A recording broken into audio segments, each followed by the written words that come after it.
Saudara, Ketua Bidang Kehormatan DPP PD Perjuangan Komarudin Watubun menegaskan Presiden Jokowi dan Wakil Presiden terpilih Gibran Rakabuming Raka sudah bukan kader PDIP. Komarudin bilang Jokowi sudah bukan kader PDIP karena sudah mendukung pasangan Prabowo Gibran di Pilpres 2024. Padahal PDIP mengusung pasangan Ganjar Mahfud. Komarudin juga menyatakan Gibran sudah tak lagi menjadi kader PDIP sejak memutuskan menjadi calon wakil presiden. Membela pernyataan Sekjen PDIP Hasto Kristianto, Komarudin mengingatkan Gibran agar tidak berbohong karena menyatakan ingin tetap berada di PDIP, tapi ternyata maju Pilpres. Jadi kalau kemudian sampai beberapa waktu kemudian dia maju menjadi calon wakil presiden, lalu sekarang Pak Sekjen meluruskan pembicaraan itu, dianggap Pak Sekjen wah berbahaya. Justru berbahaya itu Mas Gibran itu. Yang meresahkan. Iya, sebagai pemimpin tidak boleh, istilah saya sebagai pemimpin itu boleh salah tapi tidak boleh berbohong. Statusnya sebagai kader Siapa? Gibran, Mas Gibran. Gibran itu bukan kader partai lagi. Saya sudah bilang sejak diambil putusan itu diulang-ulang bagaimana. Termasuk yang Pak Jokowi, karena tadi kan sempat dibilang yang soal cawe-cawe presiden itu sempat ditegaskan lagi di dissenting opinion. Berarti ini sudah menyelenceng dari partai gitu ya? Orang sudah di sebelah sana bagaimana mau bilang bagian masih dari PD Perjuangan kok, yang benar saja ditambah lagi. Menanggapi pernyataan Ketua Bidang Kehormatan DPP PDIP Komarudin Watubun yang menyebut ia bukan lagi kader PDIP, Wakil Presiden terpilih Gibran Rakabuming Raka mengaku tak masalah. Soal ada kesan dipecat oleh PDIP, Gibran bilang nggak apa-apa dipecat. Sementara mengenai respons Presiden Jokowi usai disebut bukan lagi kader PDIP, Gibran minta ditanyakan langsung ke Jokowi. Ya udah nggak apa-apa. Mungkin kalau dengan itu ada partai yang baru mungkin ya untuk benar-benar. Belum ada pembahasan ke situ ya. Tunggu aja nanti. Bapak juga belum membahas soal itu juga. Saya tidak tahu ya. Tanyakan ke beliau sendiri. Tapi tanggapan Mas Gibran bahwa ini kan semacam kayak dipecat dari partai gitu. Sempat ada rasa kecewa gitu mungkin. Nggak apa-apa, dipecat ya nggak apa-apa. Ya, makasih. Mas, besok kalau setelah penetapan itu nanti untuk prioritas. Ketua Umum Partai Amanat Nasional Zulkifli Hasan ikut angkat bicara setelah PD Perjuangan menyebut Jokowi dan Gibran bukan lagi kader banteng. Zulhas bilang Jokowi dan Gibran tak perlu repot-repot mencari partai karena PAN siap menjadi rumah Jokowi dan Gibran setelah tak lagi di PDIP.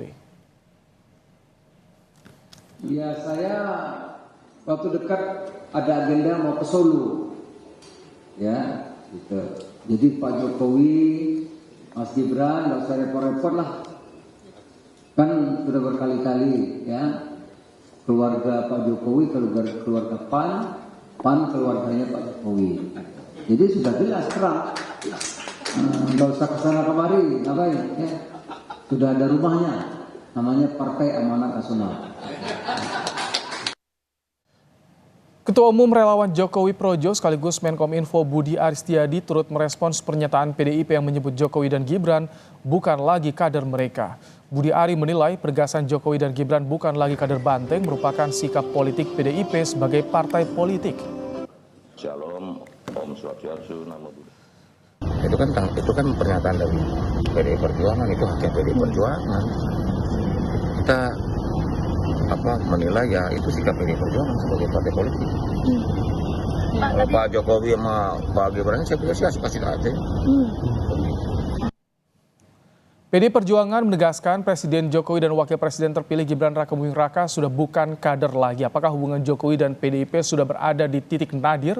Dan bagaimana dengan hubungan seperti ini? Bagaimana pula posisi PDIP di pemerintahan saat ini maupun mendatang?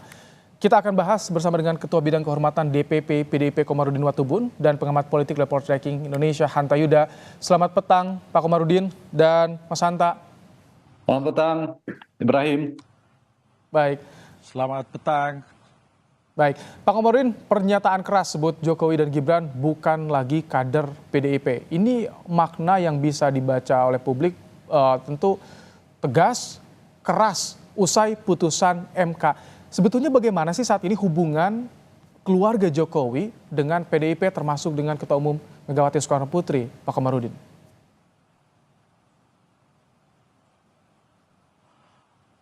Saya kira itu bukan pernyataan pernyataan keras juga, itu biasa-biasa saja. Orang juga semua tahu kalau Pak Jokowi sekarang sudah ambil posisi di koalisi sebelah, jadi itu hal yang biasa saja. Kalau akhirnya Pak Jokowi memilih keluar dari PDI Perjuangan, ya itu pilihan yang harus kita hargai juga. Ya, karena kita beberapa kali mengundang juga dari PDIP membahas soal ini, apakah betul dipecat atau Jokowi Gibran mengundurkan diri, tidak ada yang secara gamblang. Tapi kemarin Anda menyampaikan sudah bukan lagi kader, artinya itu cukup penegasan Pak Komarudin. Sebenarnya dari dulu kan saya sampaikan ya, dalam ada backlight ya, dalam setiap pernyataan kalau Pak Gibran sudah memilih untuk bergabung ke koalisi sebelah, itu ya otomatis kehilangan keanggotaan dari PDI Perjuangan. Jadi itu yang sering terjadi di PDI Perjuangan seperti itu. Jadi tidak ada hal yang luar biasa sebenarnya. Kalau sekarang hubungan keluarga Jokowi dengan PDIP bagaimana? Apakah betul bisa dibilang di titik nadir, sulit untuk rekonsiliasi nih?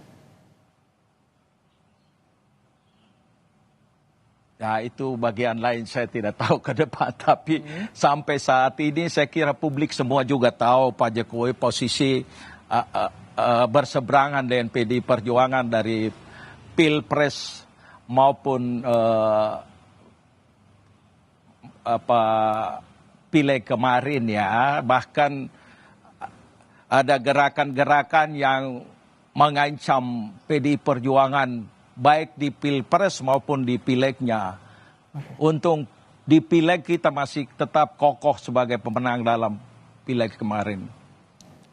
Baik, Mas Hanta, apa yang Anda baca dari pernyataan PDIP soal Jokowi dan Gibran bukan lagi kader? Betul, ini sulit untuk rekonsiliasi bagi kedua pihak, Mas Hanta. Ya, Bung Ibrahim, menurut saya di dalam politik itu tidak bisa semata-mata kita lihat de jure-nya di atas kertas, tapi lebih penting di atas itu semua soal apa realitas atau de facto dan legitimasi politik di dalam politik itu sendiri. Jadi secara de facto sebenarnya Pak Jokowi, Mas Gibran, mungkin semua keluarga Pak Jokowi itu tidak berada di PDI Perjuangan lagi. Karena dari posisi Pilpres mereka sudah berseberangan, berhadap-hadapan. Partai pun relatif lebih dekat dengan Golkar, bahkan belakang disebutkan, ketimbang dari PDI Perjuangan, partai yang mereka mungkin masih punya KTA. Nah, ini saya kira membuktikan bahwa ditambah lagi statement Pak Sekjen PDI Perjuangan, Pak Hasto, bahwa semua siapapun bisa mendaftar menjadi calon gubernur atau pilkada di Sumatera Utara, kecuali Bobi. Itu kan sangat jelas dan mengatakan bahkan tutup pintu. Artinya secara de facto itu Jokowi, Gibran, Bobi itu tidak berada di PDI Perjuangan. Mungkin meskipun mereka masih punya memegang KTA. Nah, kalau bicara KTA inilah barangkali masih ada potensi untuk rujuk. Meskipun saya mengatakan kalau kita bicara bahasa Bung Ibrahim mengatakan rekonsiliasi rujuk, ada mungkin, tapi potensinya amat sangat kecil sekali.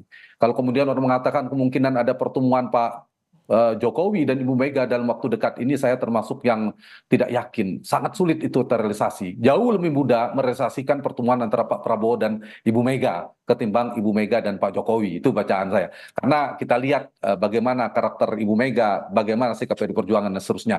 Nah, persoalannya Bung Ibrahim memang tidak ada pengumuman, meskipun Bang Komarudin kemudian Pak Hasto mengatakan cukup keras sikap, tapi memang dari PDI Perjuangan yang belum ditangkap publik secara resminya, secara jujurnya, meskipun saya menangkap secara de facto sudah lebih tinggi secara politik, legitimasi politiknya. Begitu juga Pak Jokowi tidak pernah mengumumkan beliau atau Gibran mengumumkan dia keluar dari PDI Perjuangan. Sehingga saya kira ini soal menjaga persepsi publik. Tapi bagi PDI Perjuangan relatif sudah lebih luasa ya ketimbang era politik elektoral ketika Pilpres, ketika Pileg berlangsung untuk menjaga suara. Nah, sekarang menurut saya lebih kuat lagi. Kalau saya membaca, izinkan saya baca dari sisi PDI Perjuangan, mungkin ini kan menunjukkan pesan kepada publik bahwa pertama, PDI Perjuangan ingin mengirimkan pesan mereka tidak bergantung pada sosok yang katanya Jokowi. Mereka membuktikan tanpa Jokowi masih menang meskipun ada penurunan. Baik. Itu poinnya. Yang kedua, memang ingin menjaga marwah dan institusi partai kalau saya tangkap. Itu yang diperankan oleh Mas Hasto. Meskipun mungkin ada potensi dari sisi Mbak Puan, mungkin komunikasi politik dan seterusnya. Dan terakhir, mungkin PDI Perjuangan ini mengirimkan pesan mereka partai yang sering dikatakan partai kader dan partai ideologis. Jadi ini efeknya tanpa Jokowi. Begitu kira-kira yang ingin ditangkap. Sementara Pak Jokowi dan Mas Gibran juga saya pikir sedang melakukan kemungkinan alternatif politik untuk menjalankan berpolitik di masa mendatang. Apakah mungkin perahu politik yang baru? Yang juga saat ini mulai menguat soal adanya wacana Prabowo akan ketemu dengan Megawati, PDIP akan bisa merapat ke koalisi pemerintahan Prabowo Gibran. Nah, Pak Komarudin, dengan adanya pernyataan ini, penegasan Jokowi Gibran bukan lagi kader PDIP, apakah ini berpengaruh pada penjajakan hubungan PDIP kepada koalisi pemerintahan Prabowo Gibran yang saat ini mulai menguat nih, Pak Komarudin? Ya, Pak Prabowo dengan Ibu Mega secara pribadi punya hubungan yang baik. Jadi sebenarnya tidak ada masalah ya. Kita harus bedakan urusan pribadi dan urusan kenegaraan. Tapi dalam konteks Ibu Mega dan Pak Prabowo bertemu dan berdiskusi tentang masa depan Republik, ya boleh-boleh saja, kenapa tidak. Tapi ini menarik kan, ketika ada wacana pertemuan harus menunggu dulu putusan Mahkamah Konstitusi. Terus yang bertemu kan Ketua Umum Gerindra, Ketua Umum PDIP. Apakah ini ketika di belakangnya masih ada sosok Gibran, ini bisa berpengaruh, Pak Komarudin? Saya kira tidak. Yang presiden kan Pak Jokowi, jadi tidak perlu dicampur adukan urusan pribadi dan urusan organisasi. Oke. Nah, Mas Hanta, kalau misalkan Anda lihat, apakah ini dengan adanya penegasan yang tadi disampaikan, apakah ini sinyal kalau PDIP justru akan berada di luar koalisi pemerintahan Prabowo Gibran? Kalau menurut Anda, Mas Hanta? Saya melihat masih punya peluang kedua-duanya ya, 50-50. Tadi saya sama, tidak di Kompas TV maupun di TV yang lain mengatakan, saya hanya yakin Ibu Megawati Soekarno Putri, tentu yang megang kendali PDI Perjuangan, yang paling kuat, yang saya percaya bisa menolak ajakan bergabung di pemerintahan. Meskipun ada potensi tetap bergabung, ada. Ketimbang partai yang lain, dibandingkan Nasdem misalnya, PKB dan PKS. Kalau PKS saya bilang soal diajak atau tidak, PKB soal rutenya, dia muter dulu. Kalau Nasdem sepertinya tinggal sedikit lagi. Nah, kenapa saya mengatakan itu? Ibu Mega membuktikan 10 tahun pemerintahan Pak SBY, beliau berada di luar pemerintahan. Meskipun mungkin Pak Komarudin bisa konfirmasi keinginan almarhum Pak Taufik Kemas mungkin agak sedikit berbeda, tapi Ibu Mega kekeh sampai akhir pemerintahan SBY berada di luar pemerintahan. Itu tidak menutup kemungkinan terjadi lagi. Meskipun belum tentu ya, Bung Ibrahim, bisa juga PDI Perjuangan kemudian bergabung di pemerintahan. Tapi saya ingin memisahkan dulu tadi. Saya mengatakan pertemuan Ibu Mega dan Pak Prabowo itu jauh lebih besar potensi terrealisasi ketimbang pertemuan Ibu Mega dan Pak Jokowi. Kenapa? Karena Pak Prabowo dengan Ibu Mega memang betul tidak ada problem secara personal, pernah berpasangan seterusnya. Jadi kekecewaan atau kekecewaan politik yang luar biasa dari Ibu Mega, bacaan saya ya, mohon maaf, itu bukan kepada Prabowo, lebih kepada Pak Jokowi. Nah, karena itu untuk membaca, Bung Ibrahim, apakah mungkin PDI Perjuangan bergabung atau tidak, kita lihat dulu. Kalau pertemuan Ibu Mega dan Pak Prabowo tidak terrealisasi, itu semakin kecil peluangnya. Tapi kalau terrealisasi, meskipun belum otomatis, itu potensinya, hilal politiknya agak kelihatan. Ada potensi mereka gabung pemerintah masih ada. Jadi sinyal-sinyalnya ya, kita tunggu soal tadi adanya pertemuan-pertemuan. Keperluannya gabung membidik PDI Perjuangan Ibu Mega itu sangat penting sebagai Saya ingin terakhir ke Pak Komarudin. Jadi bagaimana dengan pernyataan tadi, bagaimana nasib kader PDIP di Menteri Pemerintahan Jokowi saat ini, dan bagaimana kans ke depan? Apakah akan oposisi atau bagaimana, Pak Komarudin? Saya tidak bicara ke masalah oposisi ya, karena partai ini punya mekanisme yang ketat urusan-urusan keputusan strategi seperti itu. Iya. Dan keputusan itu nanti akan disampaikan oleh Ibu Mega akhir bulan Mei nanti setelah kita Rakernas. Baik. Baik, dalam waktu dekat PDIP akan rakernas, tentu akan ada langkah politik yang dinantikan publik yang akan diambil oleh PDIP. Terima kasih Pak Komarudin Watubun dan juga Mas Hanta Yuda. Terima kasih telah bergabung dalam program Kompas Petang sore hari ini.